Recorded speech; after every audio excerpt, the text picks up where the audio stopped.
자속하이가 나오는 방향이 되겠죠. 오른손을 쓰는 게 편합니다. 오른 나사로 써도 좋지만 앙페리의 오른 나사 또는 오른손의 법칙이라고 쓰는데 오른손을 사용하게 되면 보다 나사보다 편리하게 할 수 있는데요. 오른 나사 법칙, 오른손의 법칙은 무엇이냐면은 오른손을 쓰면은 엄지손가락 방향으로 도체에 전류가 흐르면은 나머지 네 손가락 방향으로 회전하는 자개, 자속이 나온다.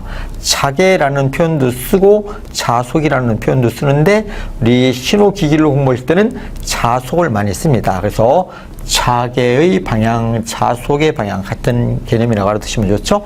그래서 엄지손가락 방향으로 도체에 전류가 흐르면은 나머지 네 손가락 방향으로 회전하는 자속이 만들어지더라. 그래서 오른손을 쓰면 편하거든요. 여기다 놓고 보실까요? 그래서 도체 엄지손가락 방향으로 도체에 전류가 흐르면 여기서는 나오는 방향이 돼야 되겠죠. 나오는 거고 여기는 들어가는 방향이 되겠죠. 그래서 여기서는 나오니까 점으로 표시하고 이쪽은 나오는 방향, 이쪽은 들어가는 방향이 된다 이런 얘기입니다. 이렇게 전류에 의한 자개, 자속의 방향을 결정할 때 오른손을 사용했다. 앙페리의 오른 나사 법칙, 오른 나사를 사용했다. 오른 나사의 법칙 같은 표현으로 쓰고 있습니다. 그럼 다시 한번 보실까요? 여기에 도체가 있는데 도체의 전류가 이번에 한번 들어간다고 볼까요? 이게 전류의 방향입니다. 도선이 이렇게 조져 있는데 도체에 I암페어의 전류가 흐른다. 이럴 때 주위에는 회전하는 자장이 나오는데 회전이 어떻게 한다? 그래서 이렇게 회전하더라 이런 얘기입니다. 이렇게 회전하는 자장이 나오더라. 자개, 자속이 만들어지더라. 그러면 이렇게선 올라가고 내려오겠죠? 이렇게 내려오는 방향으로 자기적 에너지 흐름, 자속이 만들어지더라 이런 얘기입니다. 자속을 언제나 그리스문자 Y로 쓰며 단위는 WB를 쓰고 자속의 방향을 결정할 때 도체의 전류에 의한 자속의 방향을 결정할 때 뭘 썼다? 오른손, 오른 나사를 썼다 해서 앙페리의 오른 나사 법칙. 하나만 더 보실까요? 여기에 철심이 있습니다. 철. 철하면은 자성체의 대표적인 물체를 이런 철이라고 볼 수 있거든요. 그러니까 얘는 자기적 힘만 가해주면 자석이 될 수 있는 게 철입니다. 철. 쇠라고 하죠. 여기에 철에다가 코일을 감고 코일을 이렇게 감았습니다. 코일을 감고 전류를 흘려주면 이게 전자석이 되거든요. 우리 신호기기에서 전자석을 많이 씁니다. 전자석을 쓸 때 뭐 궤전기라든가 일반 차단기라든가 이런 모든 장치들은 전자석을 다 쓰거든요. 철심에다가 코일을 감고 전류를 흘려주면 자석이 되는데 자 여기서 전류를 이렇게 흘려줘 볼까요? 전류를 이렇게 내려오는 방향으로 여기서 내려오고 여기는 올라갑니다. 올라갈 때 그럼 여기서 이렇게 내려오죠? 전류가 이렇게 내려온다. 이렇게 전류가 내려올 때 이렇게 되면은 자기적 에너지 흐름, 자속은 어떻게 되는가? 이 자속의 방향을 결정할 때 뭘 쓰는 게 좋다? 이때는 오른손을 쓰는 게 월등히 편합니다. 이 오른손을 쓰면은 이 네 손가락을 전류로 보면은 엄지가 자속의 방향이 될 수 있고 또 엄지를 전류의 방향으로 보면은 네 손가락이 자속의 방향으로 되기 때문에 마음대로 바꿔 쓸 수 있거든요. 이럴 경우에는 이런 걸 코일이라고 쓰는데 코일에는 자기의 방향을 결정할 때 이렇게 네 손가락을 전류의 방향으로 봅니다. 전류가 이렇게 내려오고 있죠? 그러면 이렇게 자속이 나오게 됩니다.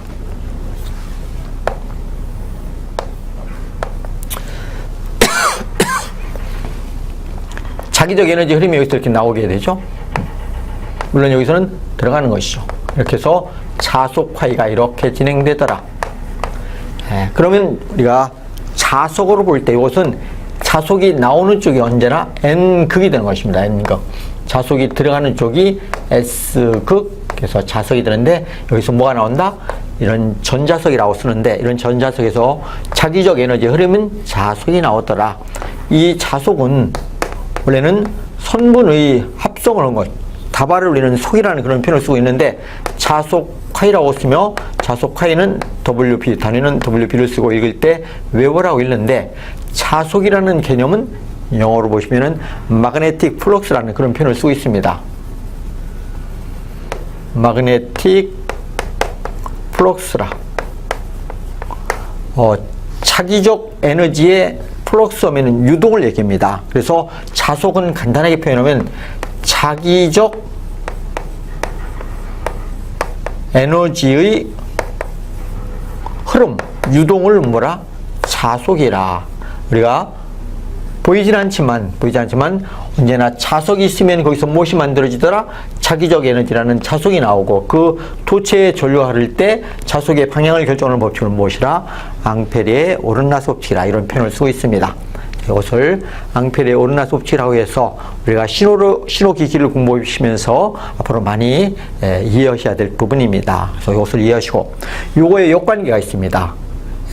전류에 의한 자기의 방향을 결정할 때, 자속의 방향을 결정할 때 앙페리의 오른나스 법칙을 썼다면은 역으로 어떤 코일에서, 이런 코일에서 자속이 변하면 이 양단에서 무엇이 만들어지더라? 기전력이 발생되게 되어 있습니다. 그것을 뭐라? 전자유도 현상, 일명 전자유도라 이렇게 얘기하고 있습니다. 그래서 전기와 자기적 관계에서 두 번째 무엇을 보시냐면은 전자유도에 대해서 한번 보셔야 됩니다. 전자유도라. 전기와 자기적 관계에서 두 번째 전자유도. 전자유도 일명 패러데이라는 분이 연구했다. 패러데이 법칙이라고도 쓰고 전자 일렉트로마그네틱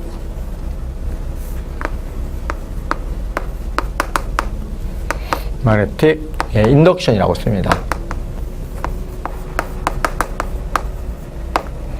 일명 패러데이라는 분이 연구했다. 일명 패러데이 법칙이라는 표현도 쓰고 있습니다.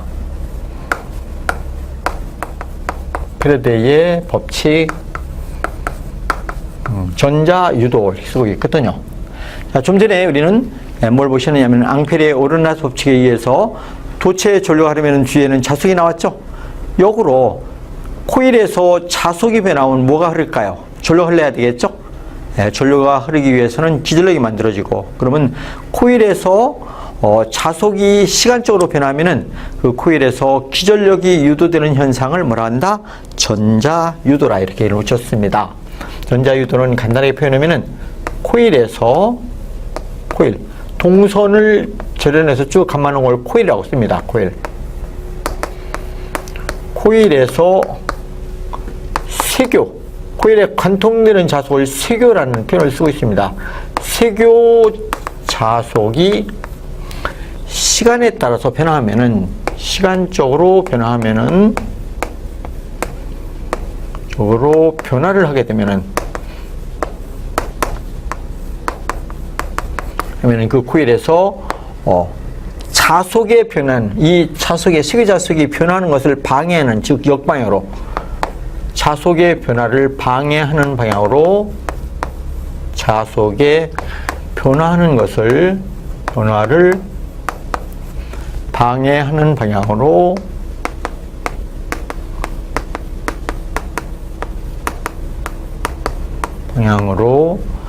기전력이 만들어집니다. 기전력이 발생되는데, 기전력이 발생되는 것을 기전력이 유도된다라는 그런 표현을 쓰고 있습니다. 기전력이 유도되는 것,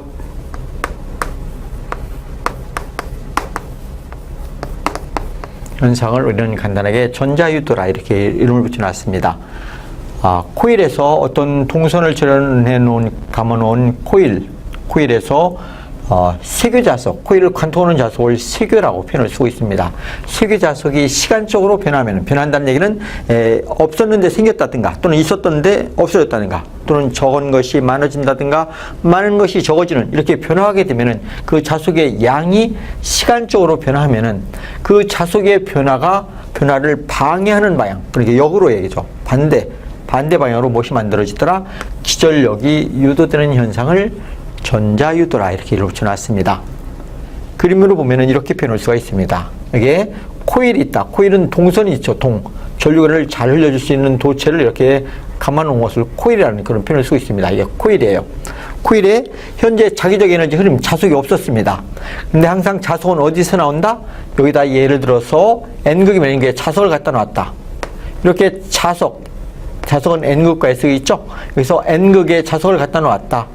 이럴 때 이 N극의 자속으로부터 무엇이 만들어진다? 자기적 에너지 흐르면 자속이 발생돼 나오거든요.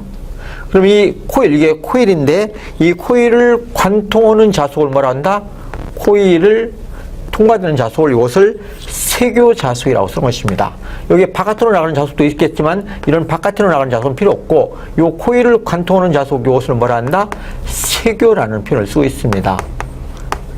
세교 자속이라는 이 파이 외부의 자속이 변화한다. 좀 전에 이 자석이 N극이라는 자석이 없었을 때는 자기적 에너지 흐름인 자석이 없었는데 이렇게 자석을 갖다 놓음으로써 이 코일에서 자석이 변화하죠. 그러면 이 세교 자석이 생겼다 이게요. 없었는데 생겼으면 아까 없었는데 생겼으니까 아까 없었던 상태를 유지하기 위해서 여기서 무엇이 만들어지더라? 2V의 기전력이 발생된다 이런 얘기입니다. 이 코일에서 기전력이 만들어지더라. 2V의 기전력이 유도되는 현상, 이것을 일명 전자유도라. 그래서 코일에서 시간에 따라서 세교 자석이 변하니까 요 자석의 변화를 방해하는 방향으로 기전력 없었는데 생겼다. 그러면 없었던 상태를 유지하기 위해서는 여기서 이렇게 자석을 만들어줘야 되거든요. 그럼 이런 자석을 만들어주려면은 여기서 전류가 이렇게 앙페르의 오르나소에서 이런 방향의 전류가 흘러야 되고 이렇게 엄지손가락 방향으로 전류가 하려면 반대 방향으로 자석이 만들어져서 없었으면 없었던 상태를 유지하기 위해서 이렇게 반대 방향으로 자석을 만들어줘야 된다 이게요. 이런 자석을 만들어주기 위해서 무엇이 만들어진다? 이렇게 전류를 흘려줘야 되고 전류를 흘려주기 위해서는 기전력이 유도되더라. 이것을 우리는 유기 기전력이라고 쓰는 것입니다. 유기 기전력, 유도됐다, 유도 기전력, 유기되었다, 유기 기전력. 이렇게 기전력이 유도되는 현상을 뭐라 한다? 이것을 전자유도라 이렇게 이름을 지어놨다는 얘기입니다. 이 기전력의 크기를 어느 분이 패러데이 또는 패러데이 노이만의 법칙이라고도 씁니다. 그래서 이 코일에서 기전력이 만들어지는데 이 기전력을 유기기전력이라고 해서 이 유기기전력 E의 크기는 어떻게 되느냐? 유기기전력 E의 크기는 마이너스 여기라는 뜻입니다. 여기 코일에 감은 권수가 있는데 한 번, 두 번, 세 번 권수를 N번 감았다. 그럼 N 시간에는 반비례하고 T에는 반비례하고 무엇에 비례한다? 세교 자석에 비례하더라. 이것을 우리는 패러데이 법칙이라 이런 표현을 쓰고 있습니다. 코일에서 시간에 따라서 화이 외부의 자석이 변화할 때 자석의 변화를 방해하는 방향으로 기전력이 만들어지더라. 항상 기전력은 무엇에 비례한다? 코일에 감은 횟수, 권수에 비례한다. 그럼 이 식에서 이는 N은 무엇인가 볼까요? 그래서 식에서 첫 번째로 마이너스라는 이건 역이라는 뜻입니다. 마이너스의 개념은 역으로 만들어지다. 역방향으로 발생된다는 뜻이며 역방향 반대 방향으로. 여기서 N은 코일의 권수입니다. 코일의 감은 횟수, 코일 권수 몇 번? 한 번, 두 번 이렇게 몇 회 돌렸느냐? 턴 이렇게 얘기입니다. 그래서 코일 권수라 이렇게 알아두시고 권수 단위는 회라고 씁니다. 몇 회 감았다 또는 턴이라는 표현도 많이 쓰고 있습니다. 코일 권수를 얘기하며 파이는 여기 코일을 관통하는 세교 자석을 얘기합니다. 세교 자석. 그래서 파이는 세교 자속이라. 자석. 단위는 웨버가 되겠죠. WB가 됩니다. 세교 자석. 교차된다 해서 세교라는 표현을 쓰고 있습니다. 그래서 T는 타임입니다. 시간이 되겠죠. 시간. 시간을 쓸 때는 MKS 유리화 단위를 쓰기 때문에 세크를 많이 씁니다. 초를 쓴다 이런 얘기죠. 그래서 이 코일에서 만들어지는 기전력 E는 마이너스 NUDT 분의 D 파이 이런 미분기를 써서 델타 T로도 씁니다. 그냥 시간 T초 동안에 파이가 변화했다. T분의 파이 이렇게 쓸 수 있죠. 이것을 우리는 전자유도라. 그래서 우리가 앞으로 전기기기, 신호기기 이런 분야에서 아주 중요시 여기는 게 전자유도라는 것입니다. 이 전자유도에서 직류 발전기의 원리가 되고 또 변압기의 원리도 나오고 사장의 유도기가 나오는데 유도기의 유도전동기의 원리도 요 전자유도에서 나왔다. 그래서 유도기라 이런 표현을 쓰고 있는 것입니다. 자, 그래서 우리가 신호기기를 공부하기에 앞서서 전기와 자기적 관계 간단하게 이렇게 두 가지를 보셨습니다.